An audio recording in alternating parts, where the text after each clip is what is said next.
Hello ചങ്ങായിമാരെ, വളരെ പ്രധാനപ്പെട്ട ഒരു വിഷയം വേണ്ടിയിട്ടാണ് ഇപ്പോൾ ഈ ഒരു വീഡിയോ ചെയ്യുന്നത്. ഞാനിപ്പോൾ ഉള്ളത് ഖത്തറിലാണ്.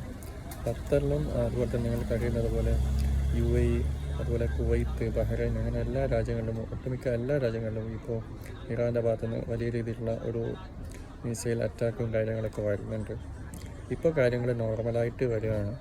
ഇപ്പോൾ ശാന്തമായി വരികയാണ്. എല്ലാം പെട്ടെന്ന് ശരിയാവട്ടെ എന്ന് പ്രാർത്ഥിക്കുന്നു. അപ്പോൾ അതുപോലെ തന്നെ ഇതിൻ്റെ ഭാഗമായിട്ട് നമ്മുടെ ഒന്ന് രണ്ട് ചില സുഹൃത്തുക്കൾക്ക് അവരുടെ ഫോണിലേക്ക് CID-യിൽ നിന്നാന്നൊക്കെ പറഞ്ഞിട്ട് ഫോൺ കോൾ വരികയാണ്. അവരുടെ ID നമ്പർ, കാര്യങ്ങൾ, അങ്ങനെ അവരുടെ പേഴ്സണലായിട്ടുള്ള കാര്യങ്ങളൊക്കെ ചോദിക്കുന്ന ഒരവസ്ഥയുണ്ട്. അപ്പോൾ അക്കൗണ്ടുമായി ബന്ധപ്പെട്ടിട്ടുള്ള എന്തെങ്കിലും റിലേറ്റഡ് ആയിട്ടുള്ള എന്തെങ്കിലും ചോദ്യങ്ങൾ ചോദിക്കും. എന്നിട്ട് അതിൻ്റെ പിന്നാലെ ഇങ്ങനെ നമ്മുടെ ബാങ്ക് ഡീറ്റെയിൽ, കാര്യങ്ങൾ, OTP, അതുപോലെ തന്നെ ID-യിലെ വിവരങ്ങൾ, ഇതൊക്കെ ചോദിക്കുന്നൊരവസ്ഥയുണ്ട്. അപ്പോൾ നമ്മൾ ഒന്നാമത്തെ മനസ്സിലാക്കേണ്ട ഒരു കാര്യം, ഇവിടെയുള്ള ആളുകൾക്ക് മിനിസ്റ്റർ ആയിക്കഴിഞ്ഞാലും ഇപ്പോൾ CID ഉള്ള ആളുകളായിക്കഴിഞ്ഞാലും അവർക്കൊരിക്കലും നമ്മുടെ ഫോൺ വിളിക്കേണ്ട കാര്യമില്ല.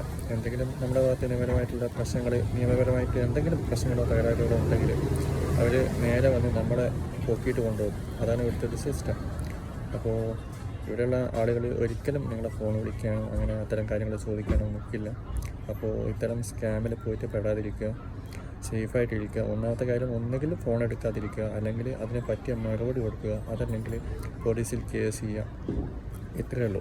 അപ്പോൾ സേഫായിട്ടിരിക്കുക. അതുപോലെ ഇതുപോലെയുള്ള സ്കാമിൽ പെടാതിരിക്കുക. അപ്പോൾ താങ്ക്സ്.